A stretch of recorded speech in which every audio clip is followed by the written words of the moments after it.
All right, good afternoon, good evening, everybody. This is Grandmaster Pascal Charbonneau with the Aftershow for the Lindores Abbey Rapid Challenge. We had the first day of final action today. We're getting started a little bit late because we had the pleasure of hosting Wesley So playing Banter Blitz. He played a lot of games. In fact, he was enjoying himself so much that he continued for a little bit longer than scheduled. And so we are running a little bit behind, but it's for a good reason. So we had the first day of final action, and so we're going to catch you up on everything that happened today. Before we start, I did want to mention our Heritage Chess article of the day, which talks about chess in Norway. Of course, chess in Norway has made incredible leaps in the last several years, call it the last 15, 20 years, with the rise of Magnus Carlsen. Chess has become a staple in Norway. It's played everywhere, and for good reason. And Magnus, of course, is himself very popular. But the article walks you through some of the background, going back to Danish Grandmaster Larsen, who was very much a staple of Scandinavian chess, and then walks you through the background of some of the people that preceded Magnus, from Simon Adgesteen, who's been around Magnus for his entire career and was both an incredible chess player but also a very successful footballer, soccer for those of us in the US. So the article walks you through that. They also talk about some names that I had not heard of. Check it out. It is interesting, and this is part of our hashtag Heritage Chess for this tournament, which is sponsored by the Lindores Abbey Preservation Society. So we have a historical mandate. It is kind of cool to go through all of this. And so, here we go. So without further ado, these are the results from today. As you can see, Hikaru Nakamura with a win. He is continuing on his sort of incredible streak here after beating Magnus in the semifinal. He had a solid day today, winning the first two games. I think beyond the score, what is interesting about this match was sort of the pivotal moment in the first game where Daniel Dubov seemed to get what he wanted out of the opening, and then things kind of quickly turned around and Hikaru won the game. And it's always hard to come back. From a tough loss like that, especially with the white pieces. We'll see that was a game where Daniel had white in the first game, and he couldn't quite recover from that. So I'm going to move along reasonably quickly today because it is the final and we want to look at the chess. So here we go. First game, Daniel plays d4. He plays a lot of d4, some English opening as well. He does play the English in the next game that he gets with the white pieces. And here it was always, of course, it was going to be interesting to see what he would go for. Was he going to go for the bishop f4, queen's gambit decline lines that a lot of people have been trying to kind of catch Hikaru in, or was he going to go for the queen's gambit, the more regular queen's gambit lines that he does play? And so we get our answer here on move 5. He plays bishop g5. Now Daniel doesn't play this in sort of the old-fashioned way. He's been playing this, including in this game, where he plays plans that involve queen c2 and castling long. So, as a way to describe this is not your grandfather's way of playing the queen's gambit. This is the aggressive way of playing the queen's gambit. But Hikaru here meets it with c5. That is, of course, one of the moves. Generally when white is planning an attack, an attack on the flank, you want to strike back in the center. So that is certainly one of the most testing moves.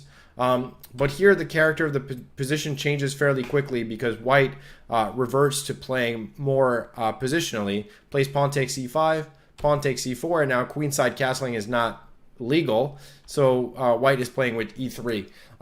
However, in this particular line, it gets to a position that some people would consider unpleasant for black. Because he's a little bit behind in development, and we see this right away. In this position, black is forced to make a kind of an awkward move with his queen. No matter where he goes, it's a little bit awkward. The more active squares like a5 don't really make sense because it runs into a3, b4. C7, runs into bishop G3 in a lot of cases, so it might not lose right away, but, already the queen is forced to, again, go to a sort of an awkward square. So Hikaru just goes to E8. But this position can probably be considered, a success for white compared to other positions that you see like this. It seems like white is a little better because the queen doesn't have a quick way to get out of that E8 square. So he plays bishop E2, a normal retreat. It's sort of a retreat in order to go forward. Eventually white will play either knight D4 or knight E5 and bishop F3, and the bishop can always get hit with B5. So bishop E2 is a standard move in these positions where these center pawns get traded. So black plays B6, B4, knight D7, knight D4. White has a little bit more space and is a little better developed, so white should be better. The question is how much. He plays queen B2, gets out of the open file. Rook C8. And this was already a critical moment. And Dubov sort of, according to going as he normally does with his style, he's a very aggressive player, plays the immediate B5. And it's an interesting move, but after further analysis, it might be that he could have used a move to prepare it. And one of the interesting moves I think here is bishop G3.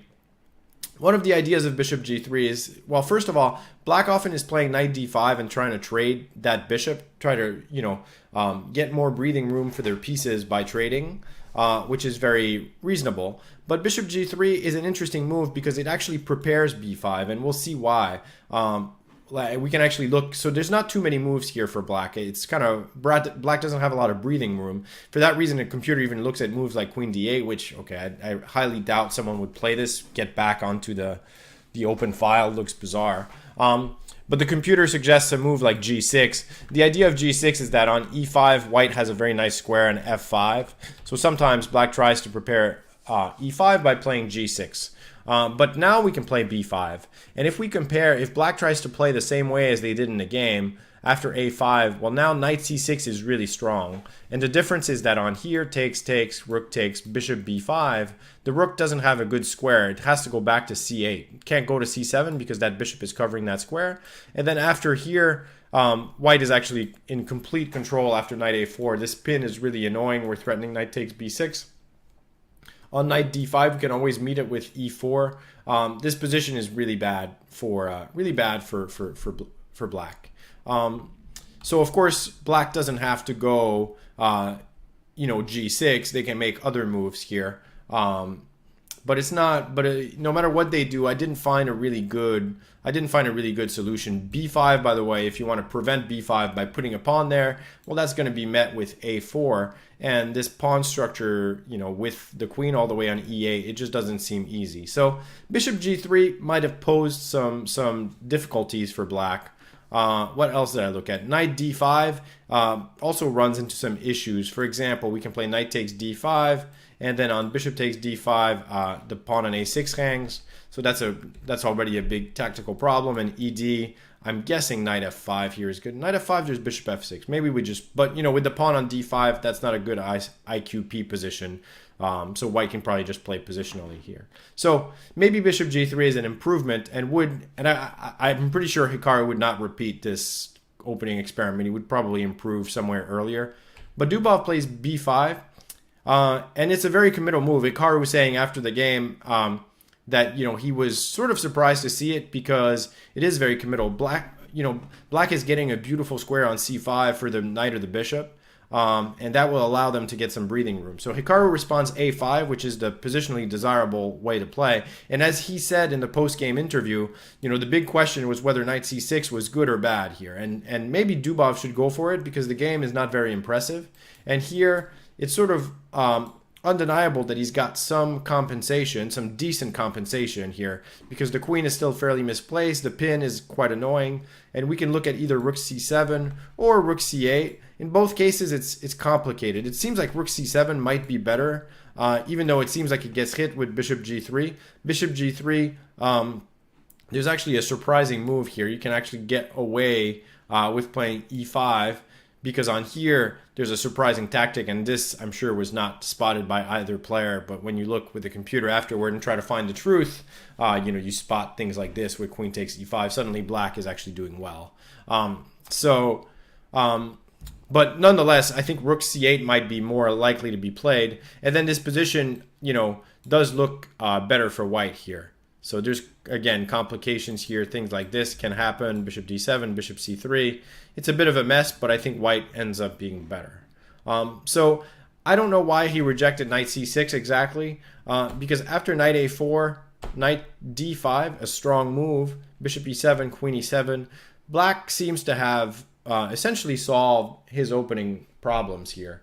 I think, with the knight coming to c5, white shouldn't be any worse, certainly, but it's not clear that he has much of a chance for an advantage. So he plays bishop f3, a move that prepares to play knight c6.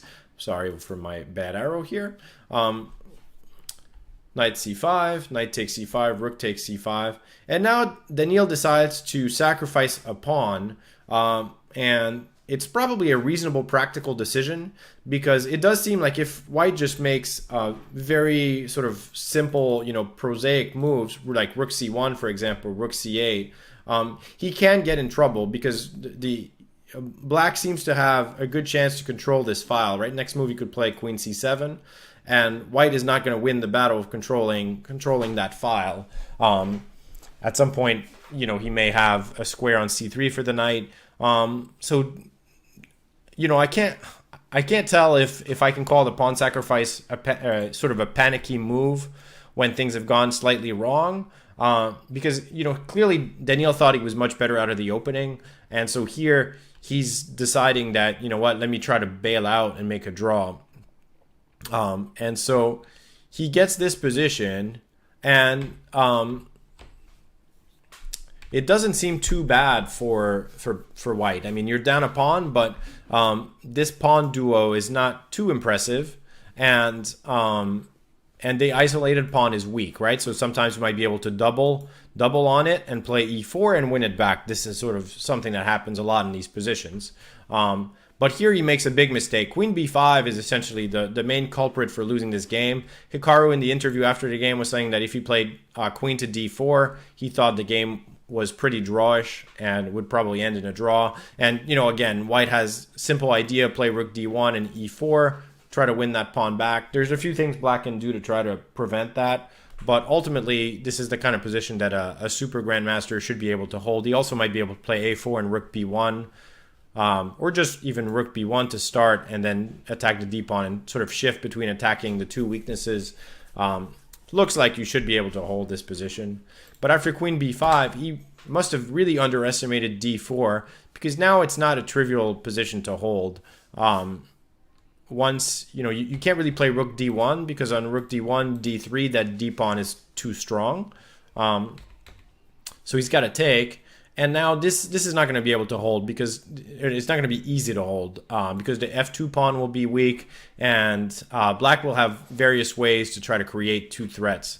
So he goes rook c6, and now Hikaru plays this part really very nicely. Queen e4, nice move. He's threatening mate. So the rook goes back, and now Hikaru makes another very nice move, queen f3. This one is not obvious, and this shows Hikaru's strength at calculating, and he's really good at these sort of calculating endgames.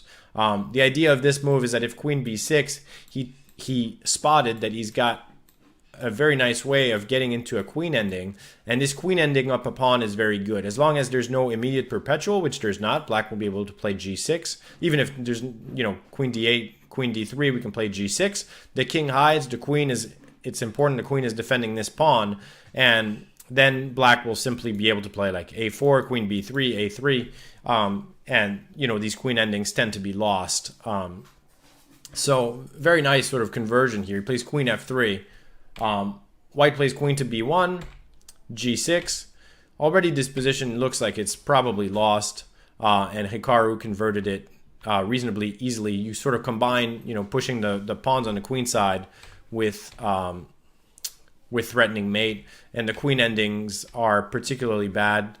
So here he's making progress, and Daniil resigned.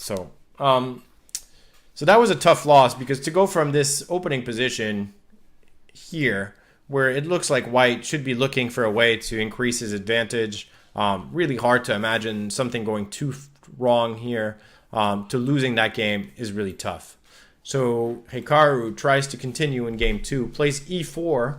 Daniil chooses the Philidor. This is one of the things that he's been playing in these last few tournaments, and it's an interesting choice. Hikaru takes with the knight. Karyakin in his last attempt, I think, had taken with the queen, and he plays bishop c4, castles. By the way, I was wondering, about knight takes e4. I couldn't remember, if there was any theory here.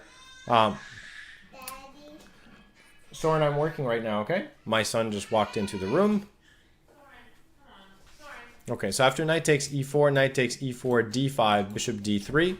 And so I did look this up, and this has been played before, and it does seem like, even though the pawn structure is completely symmetrical, we have 3, 3, 3, 3, right? These 3 pawns everywhere. Completely symmetrical, but white is a little ahead in development, and that's enough to be a bit of a nagging advantage. So I think that the theory at least says that white is a little better here, but it is a relevant question. So, so people have been playing c6, rook e1. Now it's not really a move anymore, because when you play d5, there's rook takes e7, and you get a second piece. So a5, a4, knight a6, bishop f4. And I think Hikaru was still in his preparation here.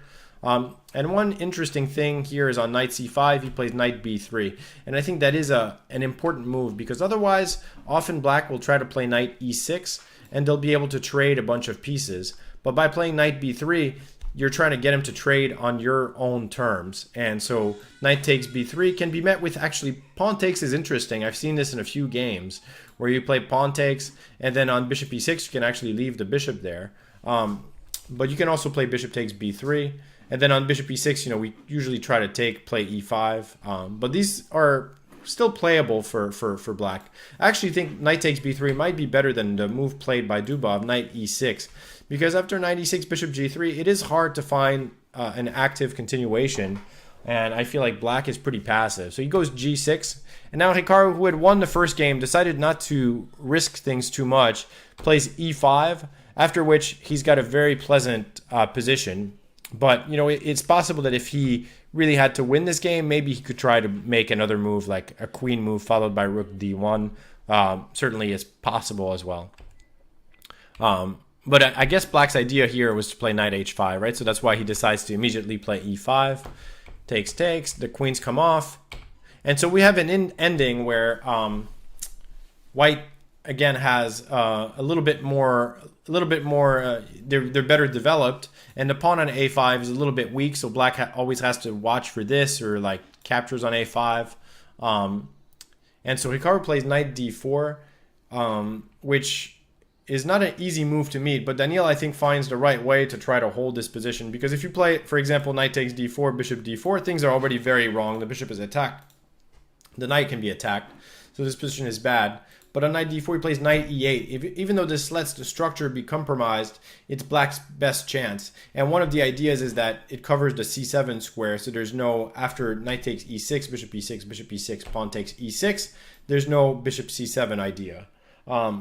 And so this position is, however, pretty passive. So the question is whether, black can hold this. Hikaru plays knight e2, very natural move. The more aggressive move, which would prevent black's next move, was knight e4, with the idea of preventing bishop f6. And on rook d5, f4. And that, again, might be the way, if white really had to try to win, then maybe this would be the way to try to do it. In the game, Hikaru, wanted to be solid, and I guess he decided that it wasn't necessary to play into this. But here it seems like, even though the black is close to getting the file, you can actually make a move with the rook, and it probably is still a better position for white, because it's hard for black to trade the bishop. So, but knight e2 is a very, very human move.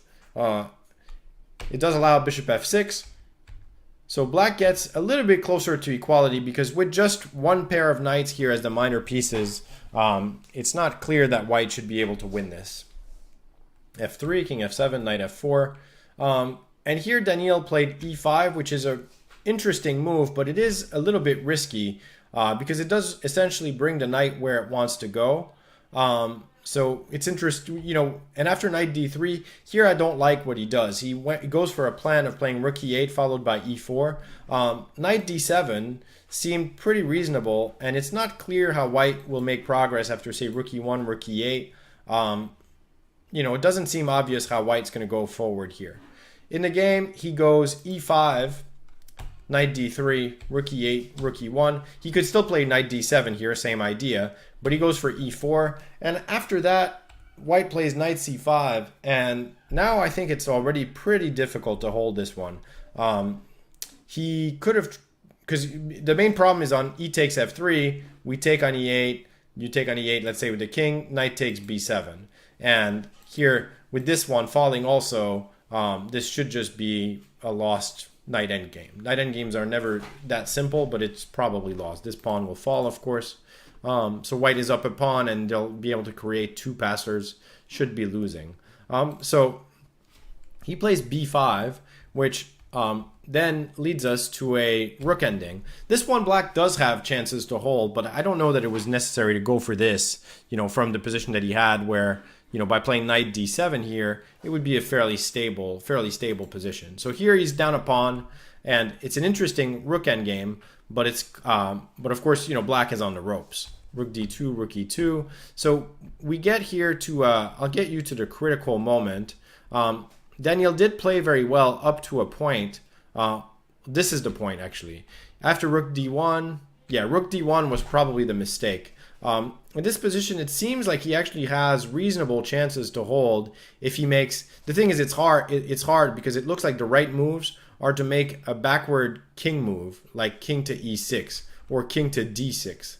And the idea here is that, white was threatening f5, and this is the main reason why you have to go back. And now if white tries to go king d4, and this is why king d6 might be the most accurate, you can actually check him. It doesn't have the c5 square. And so now white is kind of forced to waste time, right? It's not easy. So let's say we play king e3, rook h1. And now on f5, which is the idea in the game, you have time to take it. Rook takes f5, and then you can probably draw in a few ways, but even rook takes h2, rook b5, rook g2, king f3, rook c2. The idea is to play a3. This one I think black is going to hold. There was even better potentially here, b4, sort of a more computer-like solution to this position. And it looks like white, again, is not going to necessarily be able to win after cb, rook h2. That pawn is falling. So this one looks like it's a draw. So Daniel might have had a chance by making a backwards move. It's not easy, right? King to d6. Instead, he plays rook d1, tries to force the king back, then goes here. But now f5, strong move, and black has real problems. So he takes, king c4, rook f4, king c5, rook h4. He can't defend that h-pawn easily. So he goes for what is probably best in the circumstances. He tries to stay active and keep his rook, to prevent the pawns from moving. But now Hikaru's solution here was very instructive and very nice. He plays h4. So he says, I don't need the two pawns. I really just need one that is supported by my rook. And so now the pawn wants to go forward. So black plays b4, and this was a very good practical try, b4, even though it does ultimately fail. It was a good practical try. So because if you just go back, like let's say rook g6, h5, rook h6, here there's really no chance at all.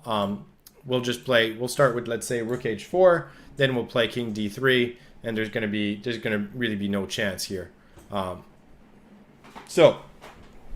b4 is a good attempt.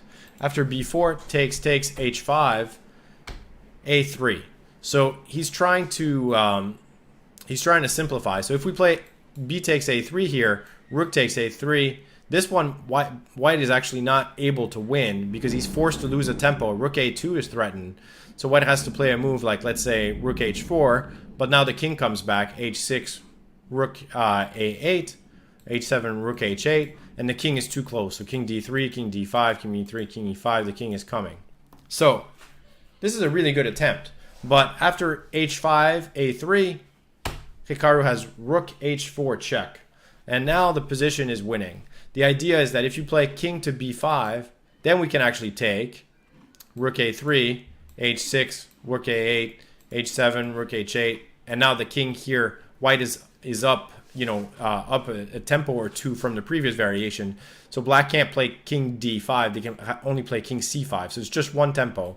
And now the white king is too fast, gets to g6, and then it's winning. So king f8, we obviously just moved the rook away.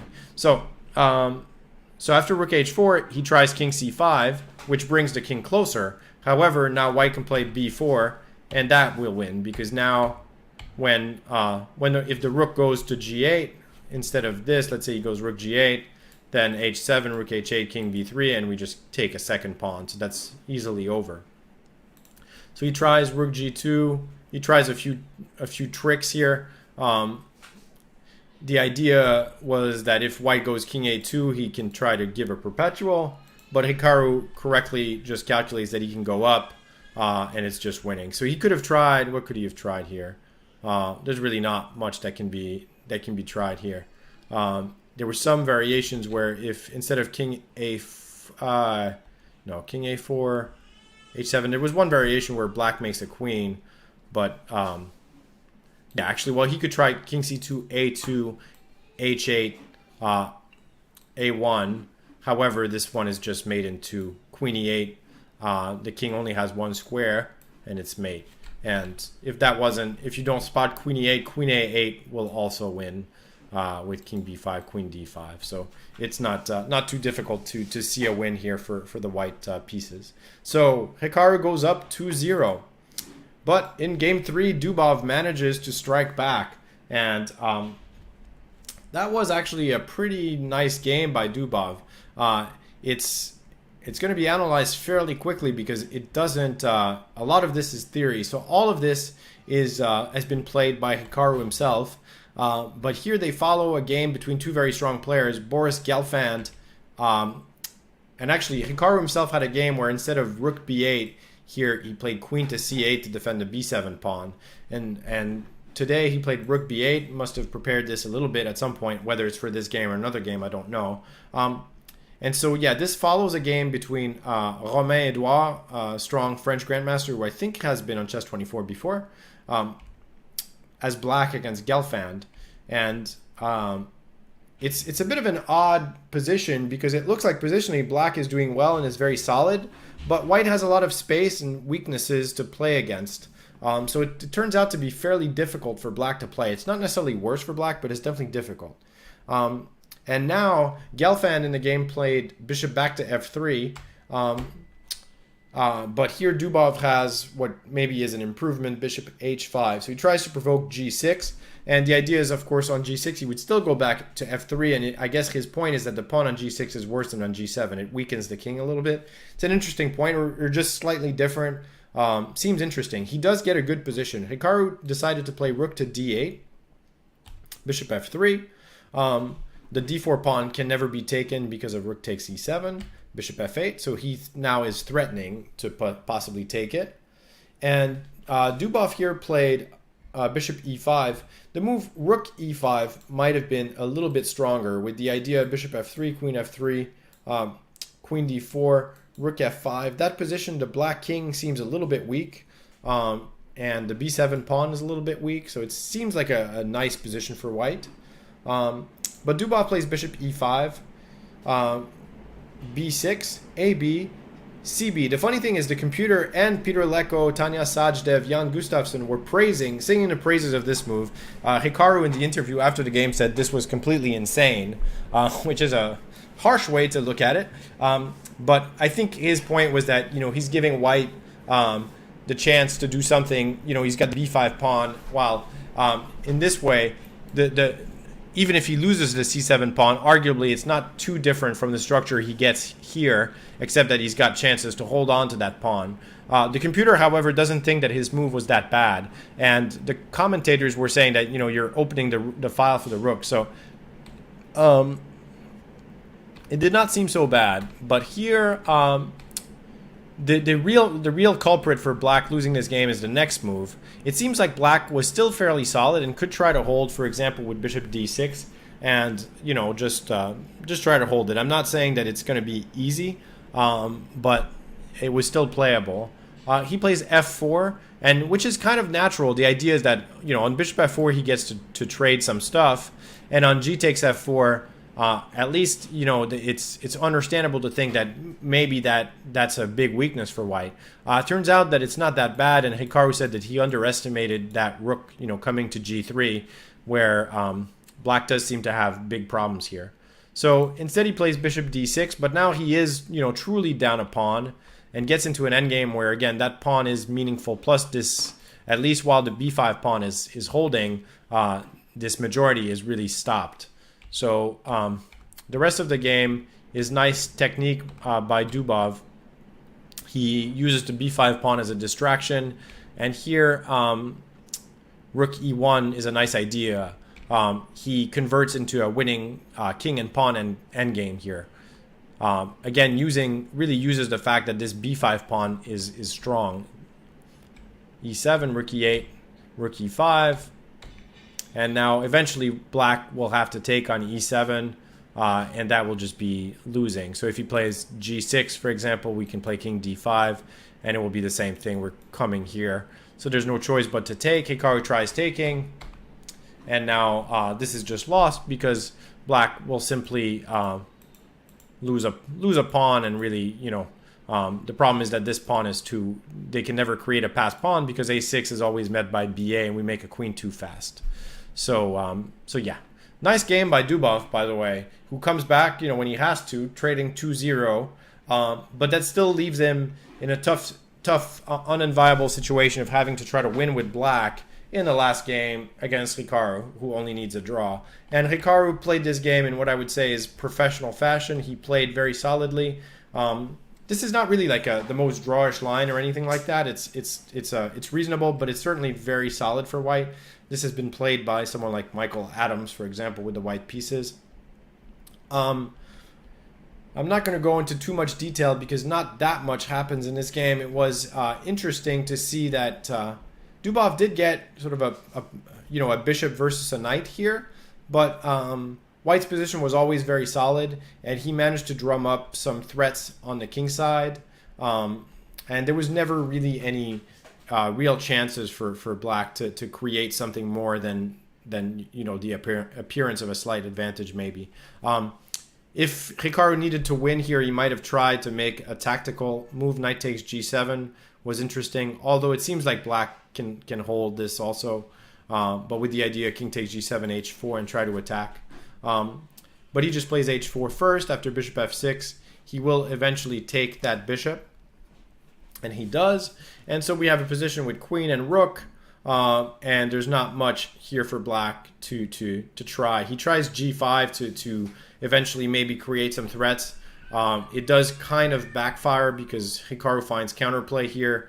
The black could make a draw by playing queen d5, king g1, queen d1. There's not really better than this. Instead, he goes queen e4, when after rook a1, really only white has a smidgen of an advantage here, although probably with proper play this would end in a draw. I don't think white is going to be able to make too much progress here, but certainly black has no chances. So really a good match for Hikaru, but keep in mind that the first game was really pivotal, and the first game in a lot of these matches has been a key to winning the match. And Hikaru here managed to turn things around after an opening that Daniel was probably fairly happy with. Hikaru managed to win with black, after which he was really in control and didn't give Daniel too many chances.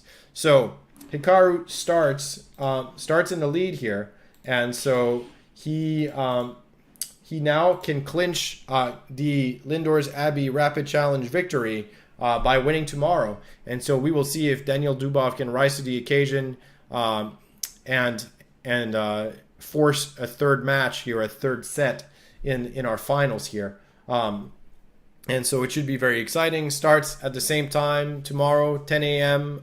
Eastern, 4 p.m. Or 1600 Central European time.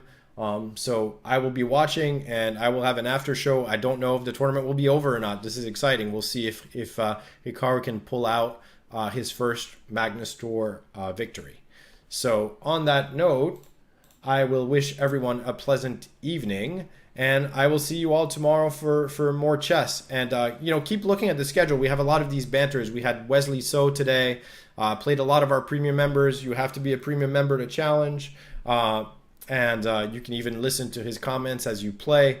And we are having a lot of these with the players of the event. So keep looking at the schedule, challenge those guys, and have a rare opportunity to play one of the world's best. So on this note, I will leave you all, and I will see you tomorrow. Thank you very much.